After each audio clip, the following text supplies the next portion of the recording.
Hello and welcome back. My name is Not Smart Yusan, and today I started recording and for about 10 minutes, and I realized my recording was not picking up my mic because I I unplugged my mic for a bit and then I plugged it back in, and OBS gets really confused when I do that. So yeah, not much of value was lost though in those 10 minutes. I did do a 10 warp on Robin's banner, and I got a constellation for the, if I can find her. I cannot. Damn it. Noise. There you go. There you are, hiding from me. Oh, you're still level 60. I got a constellation for Sushank. Rise from fame. Oh, I did theorize that she's rising from fame, not to fame, so she's probably from a rich family, considering, you know, she's also homeschooled. And I think I also got an achievement for... I have no clue where that achievement is, but I got an achievement for fully building up my traces for the main character. The physical main character is officially built. Everything's done. Level 80, Cone's level 80, all the traces done, all the relics maxed, and all the eidolons. Or, yeah, I got all the eidolons as well. Some of the relics are not the best, but, you know, it's okay. I will try to improve the ornaments over time, and maybe some of the physical relics as well sometime, but for now, the physical main character is fully built. Crazy. Today I was gonna just read some lore, I think, because I have a lot of outstanding lore left unread. And one of the places where I have a lot of lore left is the Swarm Disaster. So I've actually been playing the Swarm Disaster by myself without recording for a bit, because I figured, you know, it's a bit too repetitive for me to, you know, upload about 30 episodes of me playing Swarm Disaster, or however many it takes, probably more than that, to finish it. So I've been playing a bit by myself, and I've been completing a few missions. I haven't used any other paths besides Hunt, just to, I think I will do like an episode for each of the dice, you know, try all the different paths. But yeah, outside of that, I'm not sure how much Simulated Universe or Swarm Disaster I'm gonna show in the Let's Play. But I did do a few of these missions, and I realized that these missions actually have interesting descriptions and names. The first one is Qlipoth Fate Dissolution Crisis. Pen, the Aeon Lost Theology believed in the non-existence of Qlipoth and affirm the absence of the Aeon. So Pen was either a person or a group or something. Pen believe, so it's a group, I guess. Pen believe in the non-existence of Qlipoth. Weird. So there was a group of non-believers at some point. Could you not, like, literally go and, like, see the Aeon? Isn't Qlipoth just, like, out there somewhere, working on a wall? Don't people... Isn't like a good tourist spot? Maybe they think it's all holograms. Then there's Biology Big Bang. Tag along with an Elixir Seeker and witness a Galaxy Ranger ignite an interspecies festivity of unity through a lens. Not quite sure what this is referring to, but I suppose biology, the field of biology was greatly advanced maybe through this Galaxy Ranger or Elixir Seeker. Cosmic Spending Record, this one is interesting. Being an explosive wealth venture. Oh no, this is not the one that I was thinking of. Due to an unspeakable conflict, shattered the entire cosmos, spending records. Maybe it is. Due to an unspeakable conflict, shattered the entire cosmos' spending records. War funds, I guess? War funds were the cosmic spending record, maybe? A final countdown of the universe. Bear witness to the final countdown of the universe and go to work the next day. Sounds finality related, but also doesn't really describe much of anything. Watchers at the Exchange. Dedicate a lifetime to the struggle of the credit war. Yeah, this is what I was interested in, with the sole aim of charting the variations in Lewis's Fleming's bond barometer. Don't really know what bond barometer is, but the credit war sounds interesting. Yeah, the cosmos seems to have a lot of conflict. There was the credit war, there was the machine war, there was the energy war, probably many more unnamed. The current ongoing war between the hunt and abundance. The battle for Trotters, participated in the battle for Trotters on planet Barnyard with the star system, then entering a period of Trotter overabundance. And then I guess they started hunting them again. We fought for the rights of Trotters, but then we realized these things, there's too many of them, so we started killing them again. I guess. A wave of... I'm assuming that because no one's arrested me for killing Trotters yet, so... Anyway, a wave of anti-organic equation research. Spark a wave of anti-organic equation research in the domain of non-organic life forms. Again, in the robot war. That's probably a thing that happened very quick. And yeah, I'm progressing slowly. And because I've done these missions, I've unlocked a bunch of stuff for the communing trail. I got a bunch of new passives. Most of them just do a basic increase, though these basic increases are honestly quite substantial, 12% attack and so on. But then a lot of resonance upgrades as well. And then I got a break effect boost here, because apparently Nihility is my highest branch. And when you raise these branches, I believe, is when you unlock these things. These, like, I don't know, episodes or whatever. I don't know actually what these are, but memories, I guess. So I've unlocked a few of them, but I did skip past them when I locked them in my run. I just like spam click past them so I could save my reaction for the video. So we're gonna get into those in a bit, but first I wanted to do Trailblaze secrets because I unlocked a bunch of these. And we're gonna start with Architect's Annals of Fortification Part 3 because I think I got this one off camera. I'm not sure. But yeah, this is where I ended my previous recording when I realized my audio wasn't recording, so let's go. You pass by the foot of the architect's wall where a sturdy statue can be seen before the city. Except it is breathing. His body is cold and massive like a wall, his whiskers grown long as time itself. Travelers passing by thought of setting his beard on fire to clean him up, but he always declined their help. How would that help him? Okay. Finally, he sees you and recognizes you as a familiar friend. His eyes shimmer with a faint ripple of shock, but as soon as an ancient wall statue... I cannot read. But as an ancient wall statue, he's already too decrepit to move his feet anymore, so he is dying. He's been waiting here forever for... his wife, was it? Or for transport, but he never found it. Outsider, I've been waiting for you. The Trailblaze, I know you. He mumbles. The architect has been awaiting the return of the gondola all this time, yeah. 3 times I've met you. The Trailblaze can traverse stars for eternity. If you happen to meet her, could I ask you to help me tell her not to go? I've got you.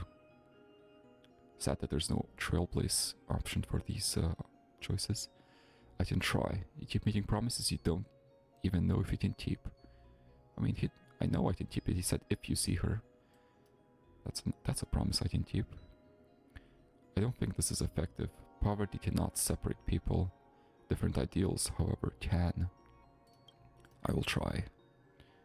You bid him farewell and make for the distant stars with his love in Tao. He stays where he is. His language is one of an ancient wail. No one knows better than him that in a sea of wild embers waiting takes far longer than immortality itself. Tragic story, but I'm not quite sure. Annals of Fortification. So I assume this is a real thing that happened, but I'm not sure how this is relevant to anything. Maybe the giant was an important figure. Also, really quick, I want to see if picking different options actually does anything. It is not. Good to know. So I don't have to replay all of these and see what happens. Okay, Sand Qingtat. There's a lot of parts to this. In fact, it is not even complete. Maybe I should wait for all the parts? Nah, that's kind of boring. Let's read them. So this is the story of Tazaronth, Sand King, for whatever reason Tazaronth is known as. Doesn't Tazaronth hail from an island or something? Don't forget you're playing as Atuvili, turning into a mortal and hiding in the crowd is what you do best. Don't worry, just close your eyes and relax your limbs and you will find your senses in the middle of gallery of plethora of colors. Then you start browsing the changing scenes quickly.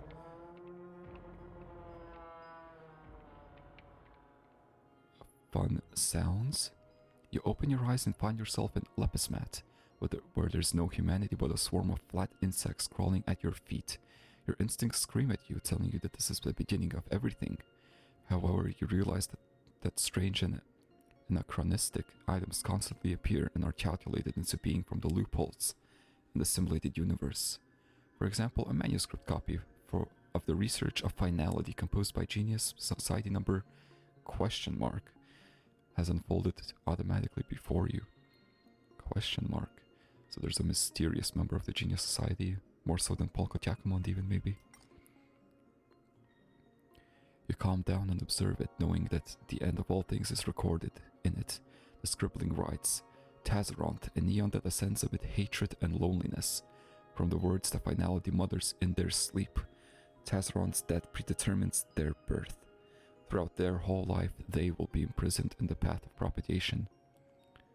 If you're interested, you can learn about its abnormalities, separation, and how it's played by fate.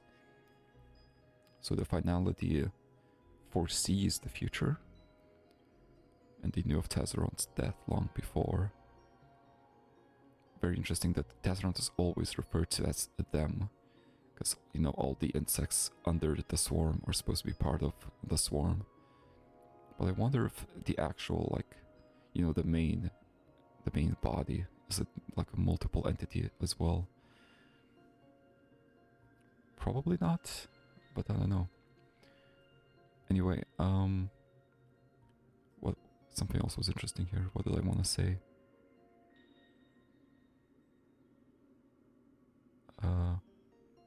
Tazaronth had a sense amid hatred and loneliness.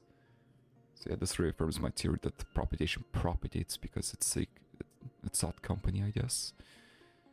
Or just anything to interact with, maybe. This page of the manuscript starts burning by itself after you finish reading it. It carries out a strict self-destruction procedure. The next page contains handwriting that is even more messy. You believe it will burn after you read it too. Burn before reading now. I feel like I may have read this already on camera. Genius left behind a manuscript before being murdered by Paul Kotiakamon. Oh no. Not the first time that has happened. His writing style is as vague as his speech. An Omen Vanguard successfully interpreted Omen Vanguard. Wonder who they follow. Interpreted the somnoloquy of the finality. Those words sounding like an enigma being played backwards. He then traveled around only to share his findings with others. There are no means to find out whether the Omen Vanguard's action was effective. Those words sounding like an enigma being played backwards. I'm not sure if that means too much. Yeah, I'm not sure. Those darn fictitious pills that claimed to be able to cure stuttering disorder caused by lack of self-confidence. Now even my writing is affected. Okay. As you look elsewhere, the manuscript suddenly jumps and gives your head a punch. You're dumbfounded before you know it's back where it was lying again. You wonder whether you were hallucinating just now. Yeah, I think I read this at some point.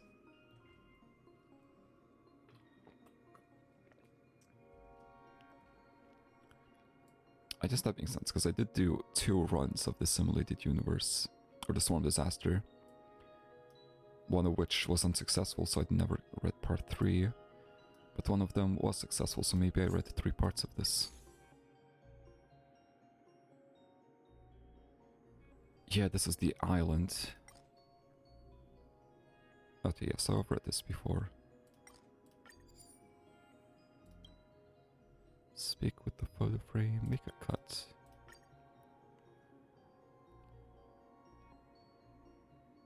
Oh, this is different.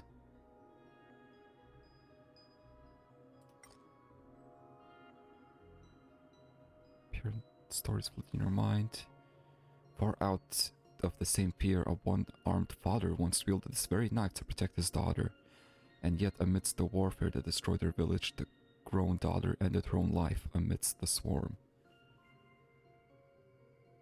Okay, a father was protecting his daughter from the swarm, but in the end she was gonna die anyway, so she took her life maybe. That's all I get from that. There's nothing else on this isolated island except love and loneliness. Regrettably, they will end up being the initial breeding ground for the swarm. Maybe the daughter became part of the swarm? Anyone, no one will jump out and become your friend. You make Aeon. It was different. Oh no. That means maybe I should be picking different things.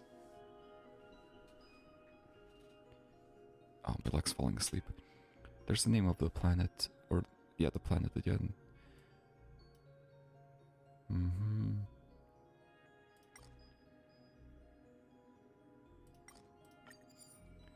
Give it a knock.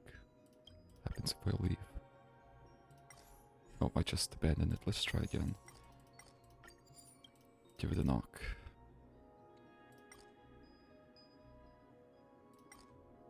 The moment, yeah, I remember this. Cries for 3 days and nights. Seems like the swarm obviously caused a lot of grief throughout the world. You know, in its propagations it destroyed a lot of things. Not caring. But since this is kind of the, you know, Kazaron's backstory, I wonder if somehow these people were part of the propagation in the end as well. Okay, this one should be new. You are no stranger to the sudden darkness that envelops you, for you have experienced too many inexplicable things time and time again. This time, 3 shadows appear before you. Those who have once lived and perished may occasionally appear here. Their features flicker and waver, at times taking the form of insects, resembling Maltiez's adopted sons. Who is Maltiez? Perhaps they possess different souls. Okay.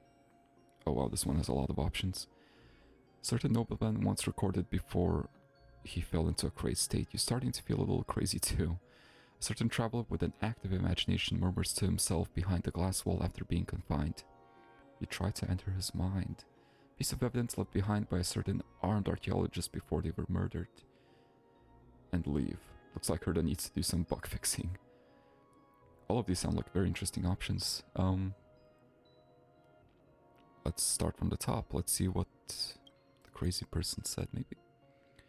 The formidable army spawned by the self-replication and division of the Sand King originates from the Lepismat system. Some units of the swarm have transformed into ground combat units. They have sacrificed flight for colossal size and hardened carapaces. I also feel like I've read this before. These units often served as the shock troops of the swarm invasion, using their massive bodies to break through defensives. You have become madder. Let's try again. Let's read about the traveler with the imagination.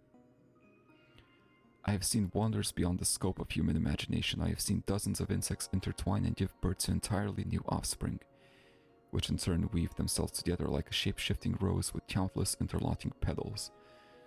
I guess that's how the swarm works then. It is able to crossbreed different insects into infinity. So just keep making new and new insects. The reproductive cycle of the swarm is akin to a flower emitting pheromones and various scents, a breathtaking combination of monstrosity and beauty. Understanding someone else's thoughts is never an easy task. You're starting to get drowsy. And one more.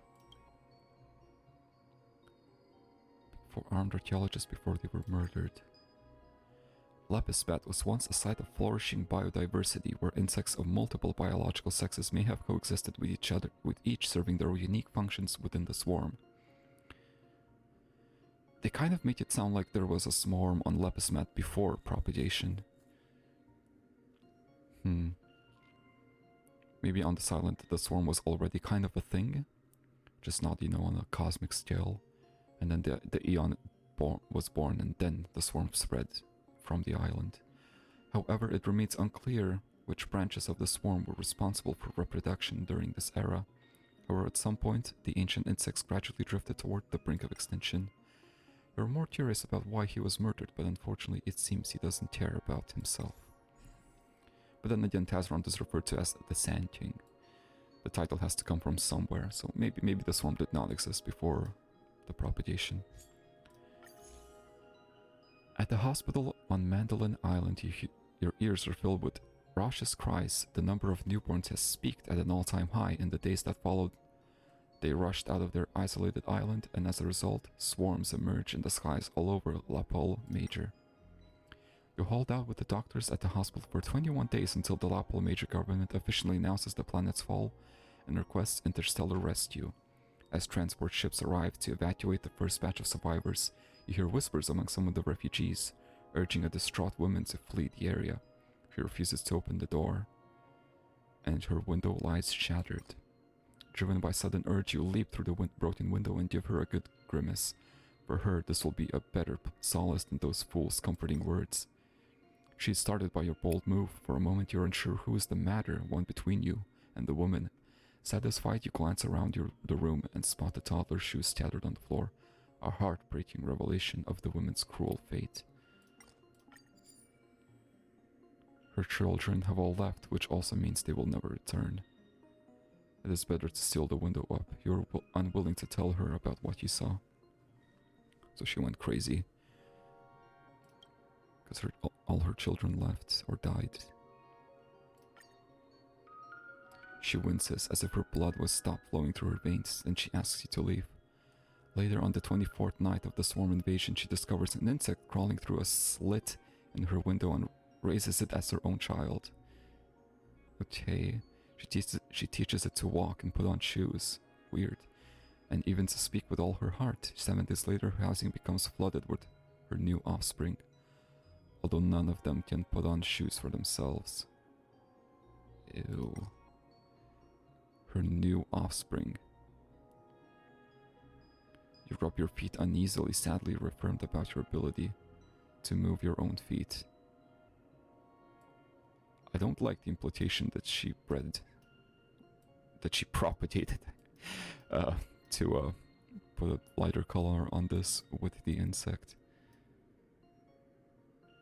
So she went mad and she did not care that the propagation came for her. What happens with the other option? You accept the woman's reprimand in silence and take this chance to seal the broken windows in her room before leaving. Okay, it's the same outcome. So I guess the propagation can propagates through anything, not just insects. Gross. The calamity has ultimately ceased, or at least one must believe so. Ahead lies only those tending to the psychological needs of survivors. Their ashen visages not unlike the ruins of their forlorn city, now deprived of its former glory in the wake of the apocalypse. Participate in the psychological intervention and assistance work after the catastrophic swarm in the Elothian Empire. You will also become slightly hurt, sitting beside the 14th Emperor and helping him equivocate and embellish. Narration itself is just a fancy sensory trick. I like how all of the nihility options are just to believe, don't care. Let's hear about their stories, I guess. The Psychological Assistance Center of Elothia is seeking temporary helpers. There will be no payment. The satisfaction of aiding those in need will be rewarding enough on its own. Out of love, you harden your heart and bury it. Merely staying alive is traumatic in itself. The swarm destroyed a lot. What about the Emperor? Making up stories is your forte, as the 14th Emperor gazes skyward, watching the swarm retreat. Oh wow, they physically retreated. I thought they would not retreat until they died. Anyway, he implores you to document the phenomenon. Inventing 12 distinct explanations for the ebbing swarm, you fabricate 12 different versions of prophecies in response to this omen. In the years that follow, the prophecies you created become popular among the trendy Ptarmigans, who use them as a means to divine their character and destiny, masking their unease about the capricious future. In this memory, did I just invent tarot cards? You have become a master astrologer without effort. Merely staying alive is traumatic in itself. It looks like I invented some form of tarot cards, maybe. Through this memory, anyway. Probably means that some real person actually did that. Tragedy and insects, the dwindling stars. Seems like more about Tazaroth. Ancient amoeba slime molds unconsciously open their tiny mouths and attempt to devour the depth crawler, a creature thousands of times larger than themselves, despite their minuscule size. Now they are leaping at your hand. Flick them off, keep them on your palm for a while longer. Let's amuse ourselves. Their bites leave a hole in your palm. You quickly brush them off. They might actually be capable then. The molds fall off sparsely scattered stardust. Oh, the molds fall like sparsely scattered stardust, consuming the next host in the process. You're relieved that you managed to escape them in time, as they are an irreversible path. They are on an irreversible path of veracity. I've heard of the veracity before, I don't remember what they were. Veracity wasn't the giant one, was it? No. But of course, these molds lack enough intelligence to realize what is about to happen. What, that they're gonna get devoured, or flick them off? Same outcome.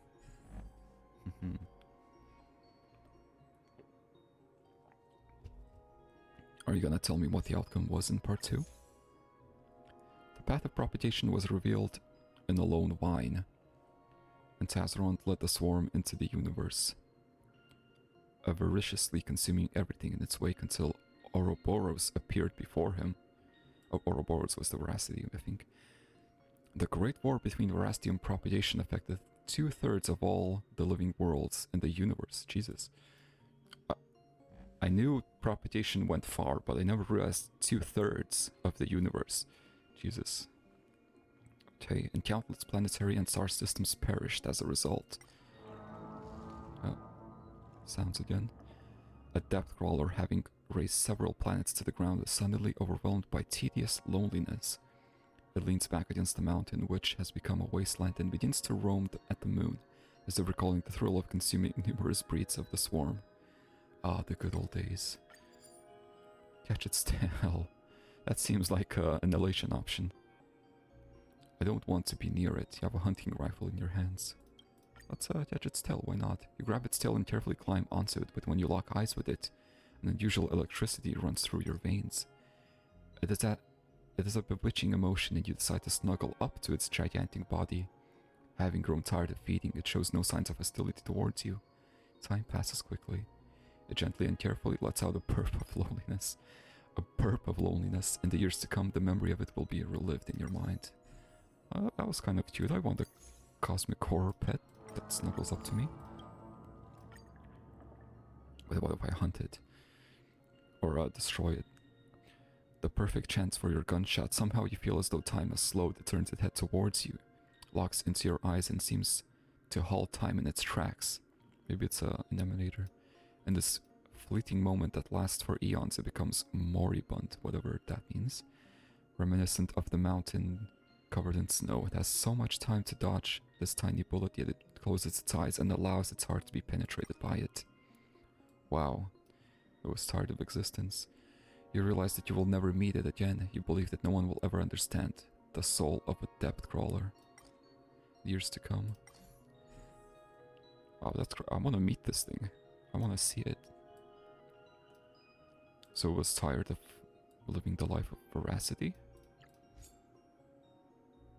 Huh. Probably not an emanator then.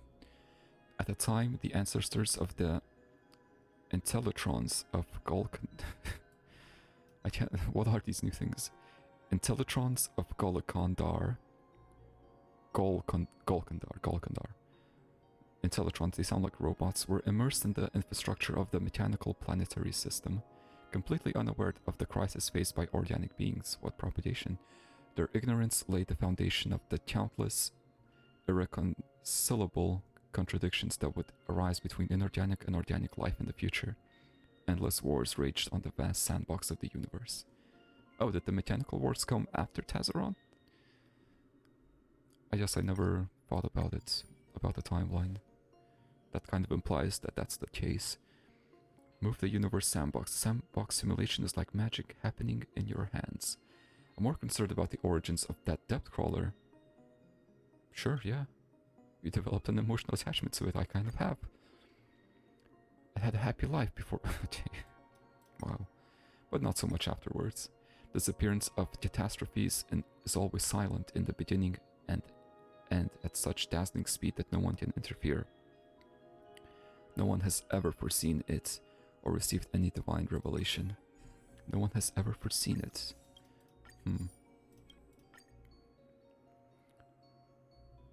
Okay, same thing. Interesting. So there was a war between Tazaronth and Morass. Seems like a lot of Aeons had beef with Tazaronth. Because the hunted it. Voracity, I'm sure probably another Aeon or two probably joined in on the fun. Destruction for sure fought it, but not exclusively. I also have some rewards here. Ooh. Supplies material box, thank you very much. You can obtain the following materials. Interestingly, these are only the first 7, not the ones from Penacony. But I will absolutely take these stellar jades, thank you. Oh, so much. There's a lot more to get to. Okay. Who am I interested in? Well, let's read more about the hunt since I'm using it so much. You wait in place, hoping you can keep up with Lan. You wait in place, hoping you can keep up. How does that work? As time slowly slips by, nothing happens. I've forgotten to tell you that Lan hadn't emerged at this period. Oh, Herda starts plucking out the flowers on her head one by one as she continues. The follow of the propagation took place a long time ago. It is way earlier than Lan's birth. Oh. Well, maybe I thought Lan was fighting the propagation, but maybe Lan was just hunting down the remnants of the propagation then. I need to like trace back where I heard this information first from. Hopefully I didn't imagine it. So Lan has nothing to do with this matter. I miss being pierced through by their arrows. Obviously so, Herda explains perfunctorily. I can take a guess at what that means, but I don't know. This game really is teaching me that I am illiterate, most of all. Your efforts won't go to waste, as the simulated universe might reveal some traces of the path that aren't recorded by history. Still, land won't be coming. Land won't be coming. You ruminate over this as the words invade your mind.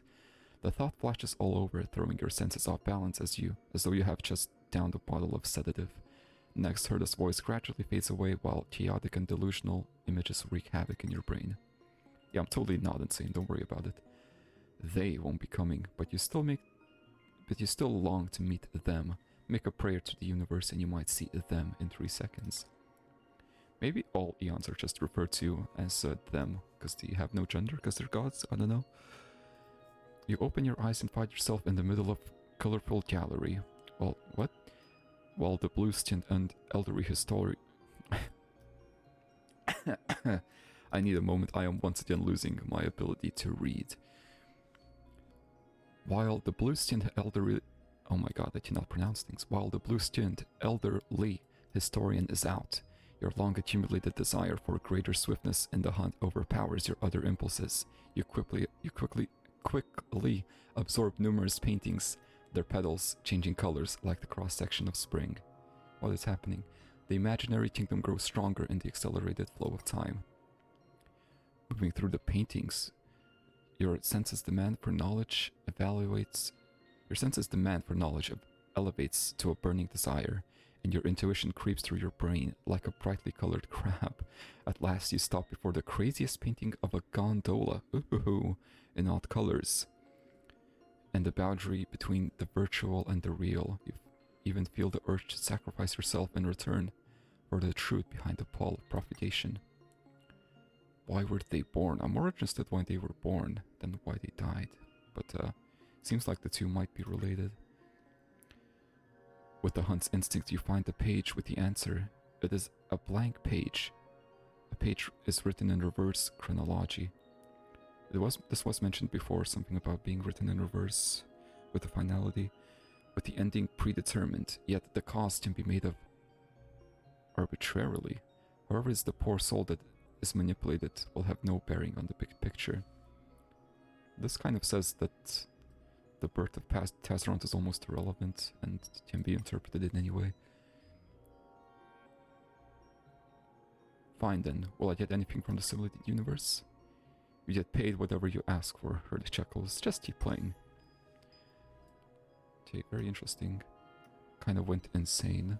Gondola was mentioned again. Maybe the same gondola from the other story. Not too much else to infer. But it is interesting that we can still use the hunt's power in the swarm disaster even though the hunt wasn't there. I heard us doing some weird stuff with the simulation. Okay, let's go with Remembrance. What does Remembrance remember about the swarm? What can you hear? All kinds of sounds are surging into your brain. You steady your heartbeat and listen carefully to the odd sounds. They sound like animals, plants, and babies crying, but with a hint of maturity. The crying creatures fail to get any attention. No one cares about them, although they are dying. Multiple invisible arms are collecting and capturing them in the void. These moving shadows flicker in midair. The odd sounds were as fully as the delicate and intermittent sounds are drowned out by the sound of waves. You find yourself in the middle of the ocean. It is a sea of red. Oh, there's... Oh, the veracity. That's not fully.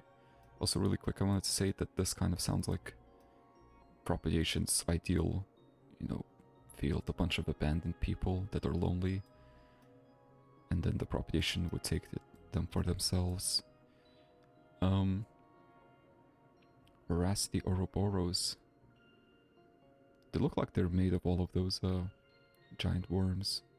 I wonder how huge the Veracity is. Oh, whoops, I didn't mean to. Okay, anyway. I was fascinated by their appearance, because the, you know, Ouroboros is supposed to be eating itself, but I don't really see that anywhere here. Anyway, yes, it's red. Under the scarlet sun, the ocean turns red. A beautiful and alluring singing voice. Oh, seems ocean related too. Anyway, a beautiful and alluring singing voice comes from the choppy waves towards you, alluring, huh? It is the Aeon's bait to lure you into a trap. The fanged and tentacled neck is as massive as the mountain and the sea, and its writhing flesh threatens to devour you. You know the flickering purple flames are not the antidote that can alleviate your anxiety, but you can't help being drawn to the gentle singing voice. The Aeon is an outright brutal leviathan. It isn't a charming lover as powerful as the waves. You must resist the voice, but you just can't help it. You can't help hoping to be eaten by them. Veracity seems, you know, like a siren. Aeon of Veracity? Stop, I have paused the the simulated universe. I didn't expect the Aeon of Veracity to be here. Herda flicks your forehead and warns, stay away from them so that you won't be eaten. Ouroboros isn't going to go around you. What a massive mouth that they have. Let me admire it again. So Ouroboros maybe seeks to devour everything, and probably including itself. Your mind is pulled back to reality when Ouroboros is swallowing countless planets with her massive mouth. The clips of remembrance split into endless fragments and flood your brain. It is a grand birth accompanied by the wailing and roaring of all beings. They are the delicate and intermittent sounds you heard earlier.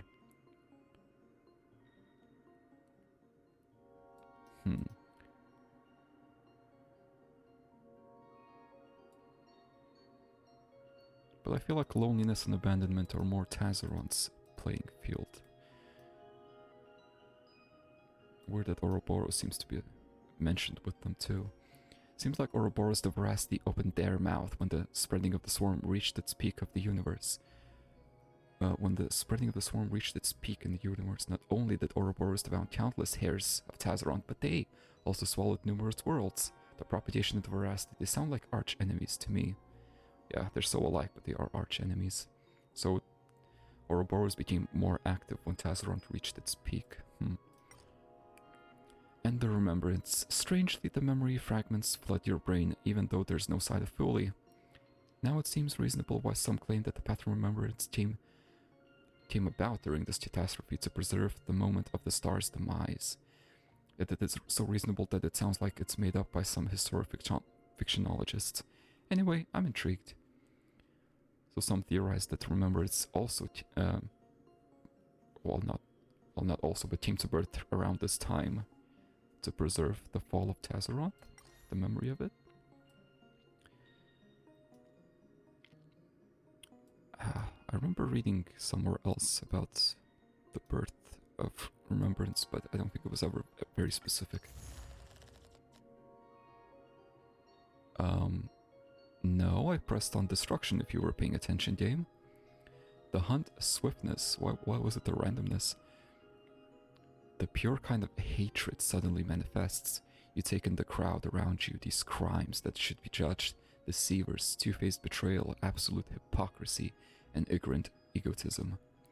You wait in place until your desire to attack subsides. You believe you understand the art of violence. Your desire to kill will grow over time, and you yearn to encounter the things you hate again. Is that what the hunt feels?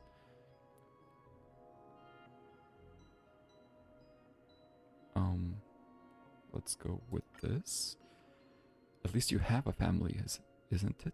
At least you have a family, isn't it? That seems incorrect grammatically. Because of that, you won't be engulfed by nihility. Okay, if you have a family, you won't have depression, I guess. Is the implication there. However, your burning desire to fight will never be dampened. You suddenly find the idea of trailblazing for the sake of destruction to be acceptable. What are you doing? Ruan Mei frowns. The soil of the universe I cultivate is very stable. I believe destruction will never appear there. Looks like the destruction took over like a desire for hunt or something. I'm very confused about the hunt being mentioned here. Because if you scrap this label, I would just assume this entire story is about destruction. And it makes sense, but why is the hunt mentioned there? Oh, I'd really love to see what's on Essusan's mind. Herda scrunches her nose mischievously. Nanook is the youngest Aeon, so they can't— Oh! I didn't know that. No one told me this. Huh. So they can't possibly have anything to do with the Swarm disaster. I don't even dare imagine the Antimatter Legion becoming part of this disaster. Very interesting to get a timeline for the Aeons finally. So Klepoth was the first Aeon. Some other Aeons probably came born. Veracity at some point. Then Tazaroth. And then maybe Foley was born in the middle of that conflict. And then the Nanook, the Destruction, was born as the youngest one. Since Nanook is the earliest Aeon, maybe someone has records of their birth. That would be cool.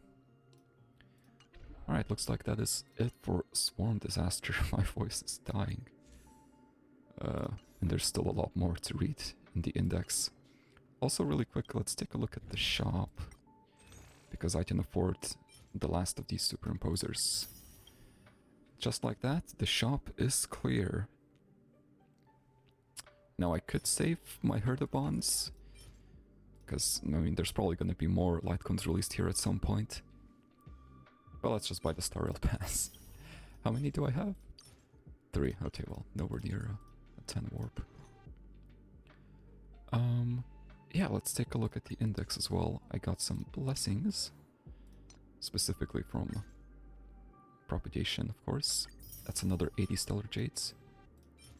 Oh wow, I am rich. Yeah, we're gonna do another 10 warp here soon. And then I got some occurrences. A lot of them just in the Swarm Disaster. I think, if I remember right, a lot of these occurrences didn't say anything too interesting, other than you're in a different place where there was propagation and then you have to do different things. I don't remember these saying anything too interesting, but maybe I wasn't paying enough attention. Slumbering Overlord, Mind of the Domain, yeah. And then I got a few Curios as well, quite a few. Yeah, let's just finish up. I was considering stopping reading, but let's finish up the simulated universe. Why not? Triangular drum roll device. Oh, this thing! I found this thing so cool when I first saw it. It's an impossible, object triangle, but it's also a music instrument. So cool. In the age when Enna the Order still lived, extraordinary leaps in civilization. Oh yeah, because Enna was also associated with like music, I think. Extraordinary leaps in civilization on certain planets would be accompanied by pure and fortuitous hymns congratulating them from far away. That's nice. And that seems to be a nice Aeon. These songs of praise resembled divine blessings, and their melody were not limited to the form of the traditional octave, with their harmonies creating ever new combinations, never duplicating. The Beyond the Sky Choir revered how this melody infinitely varied, and yet always stayed within the realms of order, thus seeking to create a triangular drum roll device to replicate this infinite spectrum of notes. Cool. Wish we could have seen Enna. That would have been a cool Aeon to have. My throat is dying so much. I'm never used to reading for long periods of time.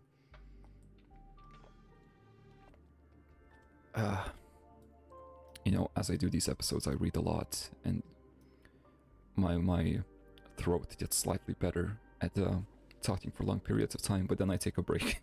I don't record for a week, usually because I don't have time, and all the progress goes back to zero. Anyway, Vile Mechanical Satellite. Vile. Number 900. Seems like something from the war, maybe. The Terran Tardian System Alliance's economic operations are supported by the sale of their two types of thought-altering devices.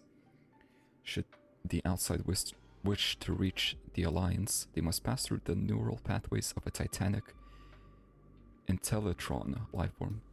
Yeah, sounds like another robot. I don't think... Was Intellitron the same as the other Tron that was mentioned in the Swarm? I don't remember. It is said that the Terran Targent System Alliance is hostile to all organic life and is a very typical anti-organic civilization in the ruthless tactics it employs against its foes. Of their many instruments of ruination, satellite number 900 stands among the vilest of them all. What does it do? However, the satellite was ultimately disregarded by the denizens of the Alliance due to its obvious and proud mechanical visage, which integrated poorly with the populace who had taken to distinguish themselves as organics.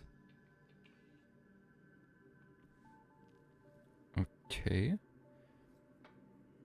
So this was an inorganic alliance that eventually started seeing themselves as organic, or tried to maybe become organic? I don't know. Sounds weird, but I'll take the Stellar Jade, thank you. Spirit of the Knights of Beauty. Oh yeah, did like the toot from someone? From a Knight of Beauty? What is this? The faction that likes dealing with the Knights of Beauty the most are most likely the masked fools. These fools like to amuse themselves by exploiting the Knight's fate in the eventual return of Vidrilla. Oh, the Knights believe in the return of Vidrilla, while the Knights themselves remain ever pious and obstinate practitioners of the ways of beauty. Due to the reasons listed above, the mourning actors developed a sense of empathy for the Knights from the spirit they demonstrated. The Elation follower seems to have like a weird relationship with things, where they try to mess with things, but also they are very quick to gain empathy for them as well. Anyway, due to the reasons listed above, the mourning actors developed a sense of empathy for the Knights from the spirit they demonstrated, and they collected a toot sacrificed by the Knights of Beauty in their practice of seeking aesthetic perfection, with the toot desirability enduring even till the present. What, someone's toot didn't look too good, so they took it off maybe? I'm still not sure how beauty worship operates or works. Is it literally just aesthetical beauty, or how does it work? Or is it beauty for life as well or something? Oh, another cuckoo clock. Fissured cuckoo clock.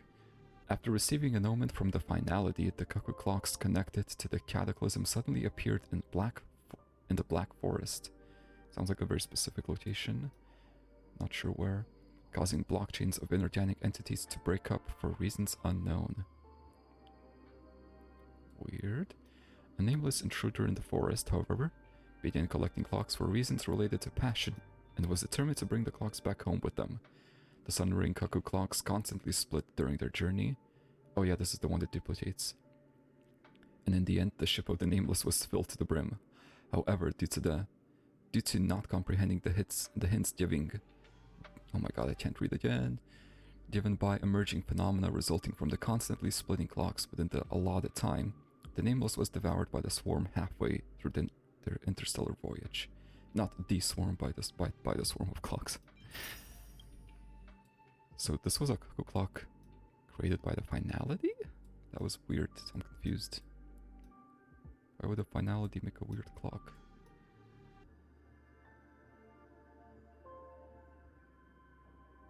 No, after receiving an omen, the cuckoo clocks connected to the cataclysm. I'm not sure what cataclysm.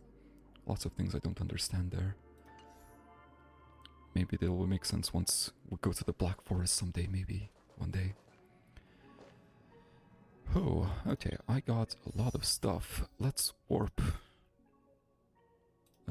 Yes, I have enough. One Robin, please. No Robin, damn it.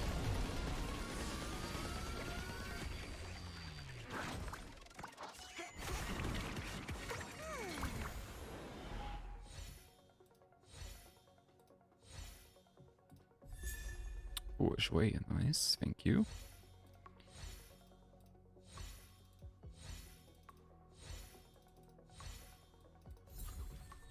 But only Shui. Okay. I think I'm getting pretty close to Biddy at this point, but I'm not sure if I will get another 10 warp in time, in fact. I doubt it. What did I get? Where are you? There you are, Shui. Eidolons. Also Eidolon number 3. Dukkha seized. Not sure what Dukkha is. Serving under the 10 lords as a judge of souls, I come to the world of the living to enforce their will. Oh, that sounded almost like a poem, but not at the end. Okay. Oh, also, while on the screen, I thought it might be fun. Oh wait, I just realized, did I unlock anything in the story after I reached, you know, the final ascension or whatever it's called? Yeah, it is called ascension. No, but while we're here, I did farm enough stuff to ascend Herda to the final level. You call that a build update? What? That's where it ends. Just the questioning of your intelligence. And now I get to read her final. No, I don't. I need to be level 80, damn it. I don't think I have enough books. No. What do you mean I'm one level off? Damn it.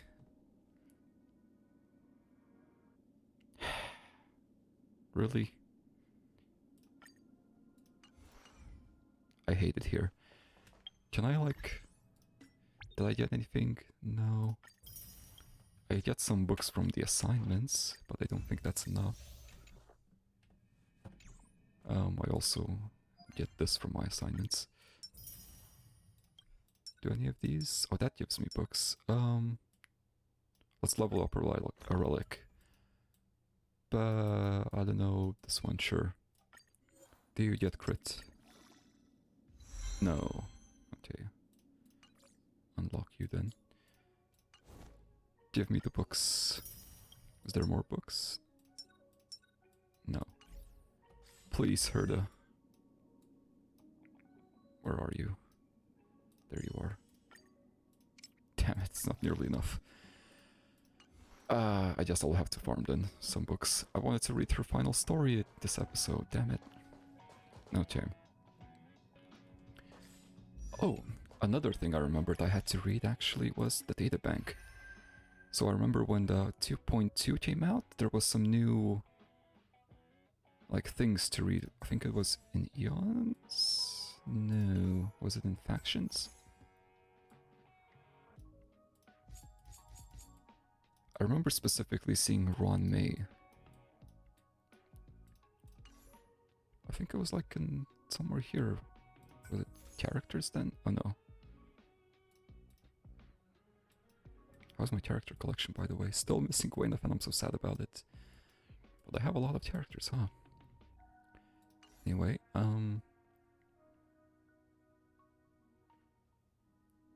yeah, I'm not sure.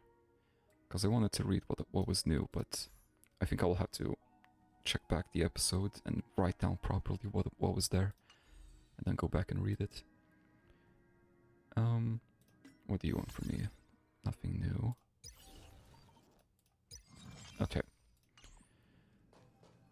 So now that I've done a ton of reading, what to do with the rest of the episode? I might just do more reading, might just make this a full reading episode. What's the time? Oh wow, yeah, I've been reading for a long time, I didn't even realize it's been about 56 minutes. Yeah, but let's read some more. There's obviously more stuff to read in the databank. Where is it? There it is. Enemy creatures, I feel like I've been catching up with that. There's light cones actually to read, huh? I've got a few new light cones.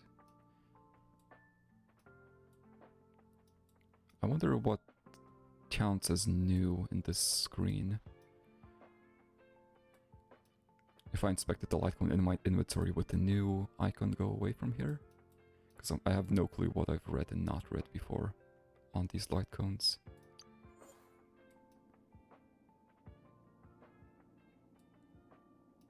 I don't think I've read this. In fact, this might be the light cone from the event. I'm not sure.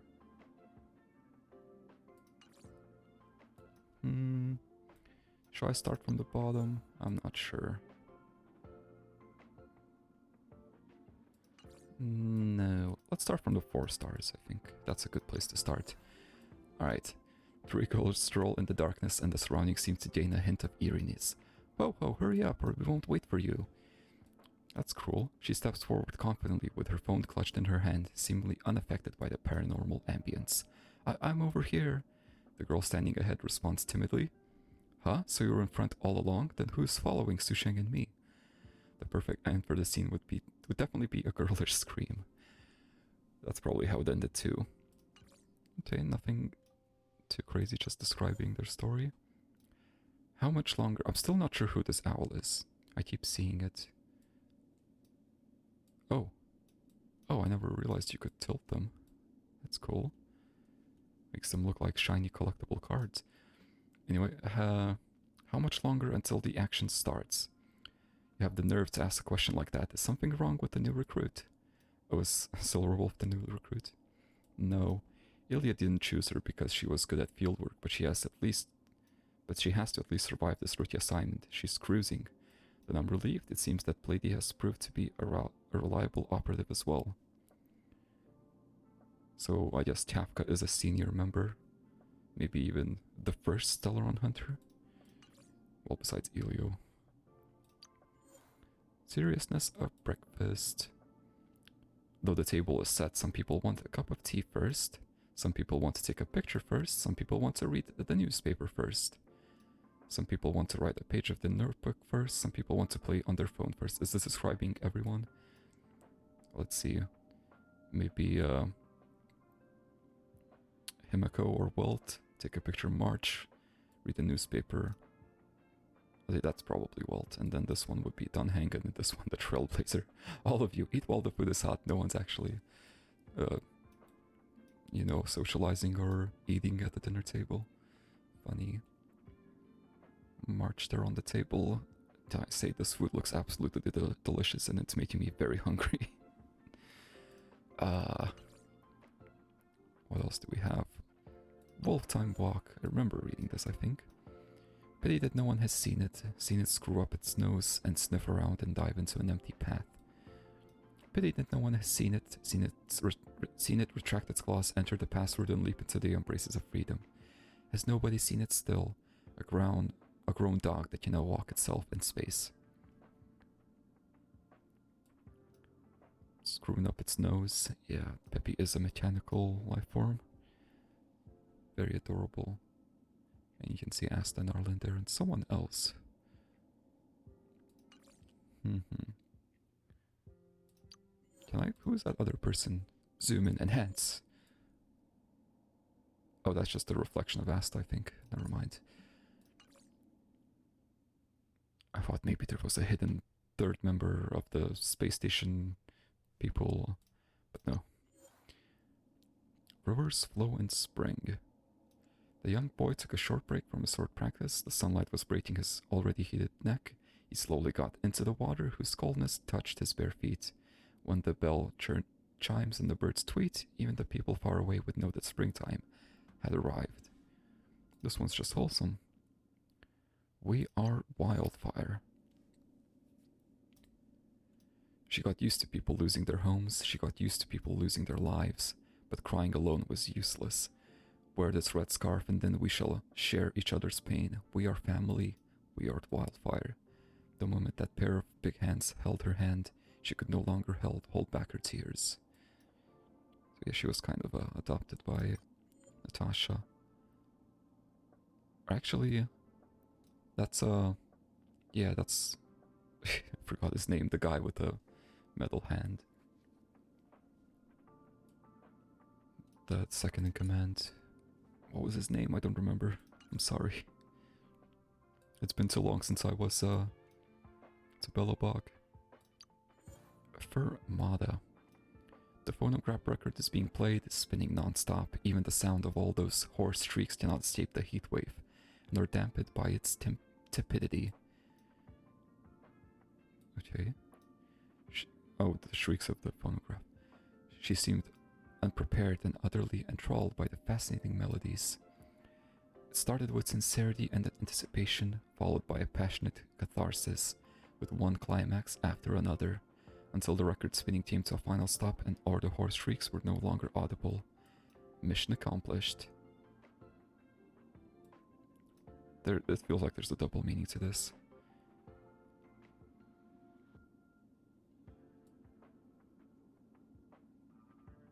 She's either describing a mission that got a bit violent, or, I don't know, maybe her goals as a whole. Okay. I think, actually let's read this, because then I stop before the new one, which is a good place to stop. After enjoying an intense massage from the dragon girl, the foxing girl held out her hand and playfully pinched the dragon girl's little chubby cheeks. I think that's Tingyun? I think she has an armband like that. The little girl then pouted her lips, clearly offended, only to elicit a gleeful jiggle from the foxing girl. Now that's what I call a proper quid pro quo. Which I don't know what it means. Also, yeah, Tingyun is young, right? Or she was young. Rip Tingyun, probably. I still think she probably is alive somehow in some way, somewhere. We never found the body. And yeah, I think this is enough for today. It was a Danheng episode, or maybe more of a Herd episode, considering how much simulated universe I read. But thank you so much for watching, and next episode I think I'll go back to exploring the seclusion zone, break up the reading a bit, and yeah, I will get Herd at 80, I promise. See you then.